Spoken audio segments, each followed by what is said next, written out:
আচ্ছা বলেন তো আমরা সালাতের মধ্যে কয় পদ্ধতিতে বসি বলতে পারবেন? কয় পদ্ধতি? দুই। দুই না তিন? তিন। কে বললেন তিন? তাহলে বলেন তো তিন কি কি? তিন না দুই। একটা হচ্ছে আপনার ওই বাম পায়ের উপরে আপনার ডান পা খাড়া রেখে বাম পায়ের উপরে বসা, এটা হলো একটা। আর একটা হচ্ছে আপনার ডান পায়ের তল দিয়ে বাম পা বের করে দিয়ে আপনি নিতম্ব মাটির সাথে লাগিয়ে শেষ রাকাতে বসা, এটা হলো আরেকটা, তাই না? এই হলো দুই পদ্ধতি। কিন্তু না, সালাতে বসার পদ্ধতি হাদিসে এসেছে তিনটা। হাদিসে এসেছে কয়টা? তিনটা। আজকে দেখেন একটা নতুন মাসালা জানবো। প্রথম পদ্ধতি হচ্ছে আল ইফতিরাশ। ইফতিরাশ মানে ইফতিরাশ হলো এমন বসা যেমন যে ডান পা খাড়া রাখবেন আর বাম পা পিছিয়ে দিবেন, তাহলে এই বাম পার উপরে নিতম্ব রেখে আপনি বসবেন, এটা হলো আপনি ইফতিরাশ বসার পদ্ধতি। এটা কখন করবেন? 4 রাকাতে মাঝখানের 2 রাকাতে, অথবা যদি ওই সালাতটাই হয় 2 রাকাতে তাহলে ওই বসা, মানে 2 রাকাতে কিন্তু আপনার তাওয়াররুক নাই। মানে আমরা অনেকে বইয়ের মধ্যে তাওয়াররুক দিয়ে দিয়েছি, মানে 4 রাকাতেরটা 2 রাকাতে ঢোকায় দিয়েছি, কিন্তু 2 রাকাতে তাওয়াররুক নাই। এই যে ইফতিরাশ, তাওয়াররুক, এই শব্দগুলো যে বলছি এগুলো কিন্তু মানে সরাসরি হাদিসের শব্দ নেই, এটা একটা বসার পদ্ধতি, আরবিতে এটার নাম বলে, এইজন্য আমরা এই নামটা বলতেছি। হাদিসের মধ্যে কি আছে? তাহলে আমরা এক এক করে দলিল নিই। প্রথম পদ্ধতি হলো আল ইফতিরাশ। হাদিসের মধ্যে শব্দ নেই ইফতিরাশ, হাদিসের মধ্যে শব্দ নেই, তবে হাদিসের মধ্যে এই সংজ্ঞায় এই বিধান আছে। যেমন আপনি সহিহ মুসলিম 498 নম্বর হাদিস, নম্বর হাদিস 498, এটা হচ্ছে সহিহ মুসলিম যেটা আরবি কিতাব 498 নম্বর। আর আপনাদের কাছে যেটা বাংলা আছে, বাংলা হাদিস অ্যাপস আছে না, ওই বাংলা হাদিস অ্যাপসের মধ্যে 997 নম্বর হাদিস। এই হাদিস দ্বারা বোঝা যায় যে রাসূল সাল্লাল্লাহু আলাইহি সাল্লাম তাকবীর আল্লাহু আকবার বলে সালাত শুরু করতেন, এরপরে সূরা ফাতিহা দিয়ে কিরাত পাঠ শুরু করতেন। তিনি যখন রুকু করতেন গা থেকে মাথা নিচু করতেন না, উপরেও উঁচু করতেন না, বরং একই সমতলে রাখতেন। তিনি যখন রুকু থেকে মাথা উঠাতেন সোজা হয়ে না দাঁড়িয়ে সিজদা করতেন না, আগে সোজা হয়ে বসতেন। তিনি প্রথম সিজদা থেকে মাথা তুলে সোজা হয়ে না বসা পর্যন্ত দ্বিতীয় সিজদায় যেতেন না, সোজা হয়ে বসতেন। তিনি প্রতি 2 রাকাত অন্তর আত্তাহিয়াত পাঠ করতেন। তিনি বসার সময় বাম পা পিছিয়ে দিতেন এবং ডান পা দাঁড় করিয়ে রাখতেন। এইভাবে রাসূল সাল্লাল্লাহু আলাইহি ওয়াসাল্লাম বসতেন। তিনি শয়তানের বসা থেকে নিষেধ করতেন।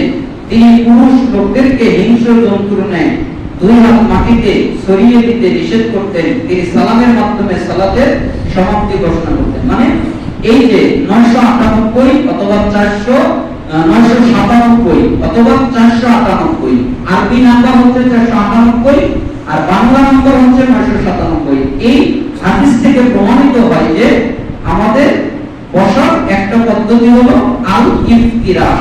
ইফতিরাশ হচ্ছে আপনার বাম পা বিছিয়ে দিবেন, বাম পায়ের উপরে বসবেন, ডান পা খাড়া রাখবেন, যেটা আমরা স্বাভাবিক বসি। তাহলে এটা বলবো কখন?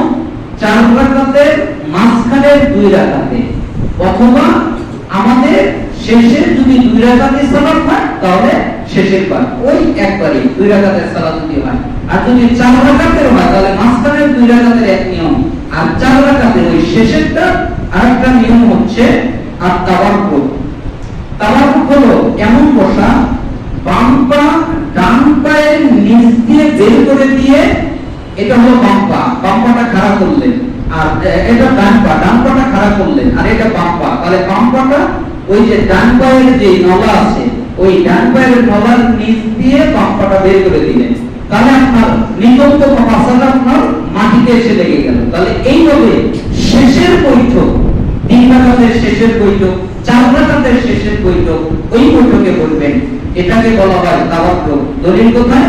সহিহ বুখারীতে এসেছে 827 নম্বর হাদিসের মধ্যে আব্দুল্লাহ ইবনে আব্দুল্লাহ রাদিয়াল্লাহু আনহু থেকে বর্ণিত, তিনি বলেন আব্দুল্লাহ ইবনে ওমর রাদিয়াল্লাহু আনহুকে সালাতে আসন বিলি করে বসতে দেখেছেন।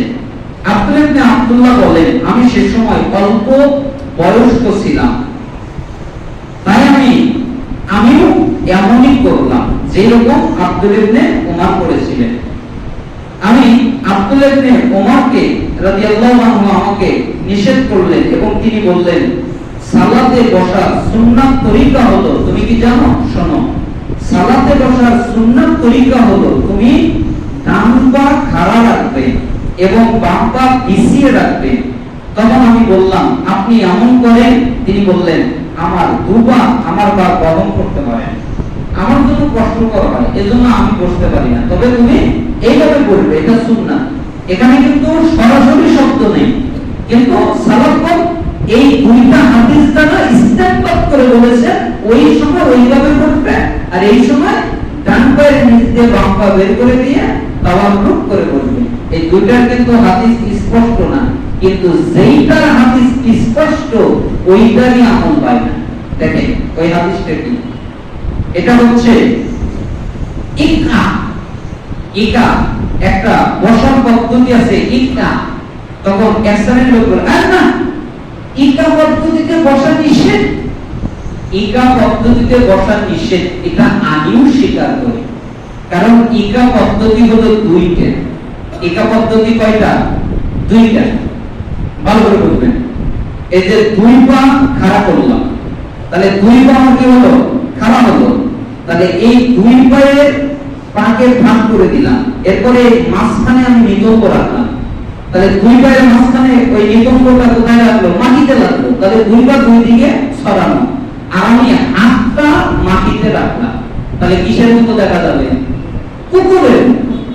এইটাকে বলা হয় ইকা। এই পদ্ধতি নিষেধ, এই পদ্ধতিতে বসা যাবে না। হাদিসে যত ইকা নিষেধ করা হয়েছে সবগুলো এই কুকুরের পদ্ধতি, মানে এই পদ্ধতি নিষেধ, এই পদ্ধতিতে বসা যাবে না। তাহলে কিভাবে বলবে? ইকা হচ্ছে এমন বসা, দুই পায়ের পাতা খাড়া রেখে গোড়ালির উপর নিতম্ব রাখা। এই যে দুই পা এভাবে খাড়া রাখবে, আর এই দুই পায়ের গোড়ালির উপরে আপনি নিতম্ব রাখবেন। কি রাখবেন? দুই পা খাড়া। কখন? এক সেজদা দেওয়ার পরে আর এক সেজদা থেকে যখন উঠবেন ওই সময়, এক সেজদা থেকে যখন উঠবেন ওই সময় ইকা করবেন, এরপরে দ্বিতীয় সেজদায় যাবেন। তাহলে মাঝখানের যে বসাটা, ওই বসাটা হবে ইকা। আর ইকা হচ্ছে আপনার গোড়ালির উপরে বসা। এবার দলিল দিন। দলিল না হলে তো অসুবিধা। সহিহ মুসলিম, মুসলিমে এটা আরবি কিতাবের হাদিস নাম্বার হচ্ছে 536, আর বাংলা কিতাবে হাদিস নাম্বার হচ্ছে 1085। এখানে তাউস থেকে বর্ণিত, তিনি বলেন, আমি আব্দুল্লাহ ইবনে আব্বাসকে দুই পায়ের উপর নিতম্ব রেখে বসা সম্পর্কে জিজ্ঞেস করলাম। তিনি বললেন, আরে এরূপ করা তো সুন্নাহ। এরূপ করা আল ইকাহা আলাল কাদামাইনি। আমি তাকে জিজ্ঞেস করলাম যে দুই পায়ের উপরে নিতম্ব রাখা, ওই এই সম্পর্কে আপনি কিছু বলেন। তখন তিনি বললেন, হিয়া সুন্নাহ, আরে এই কাজ করা তো সুন্নাহ। ফাকুলনা লাহু ইন্না লানারাহু জাফাআন বিররাজুল। আমি তো তাকে বললাম, এরূপ করা, এইভাবে বসা তো মানুষের জন্য খুবই কষ্ট, এভাবে তো মানুষ বসতে পারবে না, খুব কষ্ট হবে।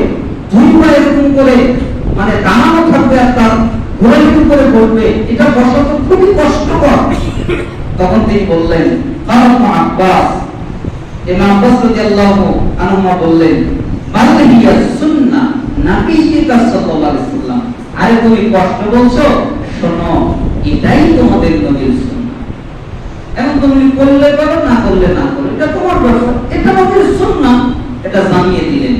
এইজন্য আপনার দুই সিজদার মাঝখানের যে অংশ সালাতগণ বলেছেন ওই জায়গায় ইকা করবে।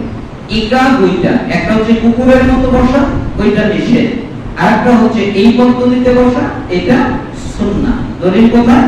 মুসলিম 1085 নম্বর হাদিস, বাংলা হাদিস, যেটা তার মুসলিমের, আর যেটা আরবি কিতাব তার 536 নম্বর হাদিস। আল্লাহ তাআলা আমাদেরকে সঠিকভাবে সালাত আদায় করার তৌফিক দান করুন। আল্লাহ আমাদের যারা অসুস্থ তাদেরকে আপনি শিফায়ে কামিলা দান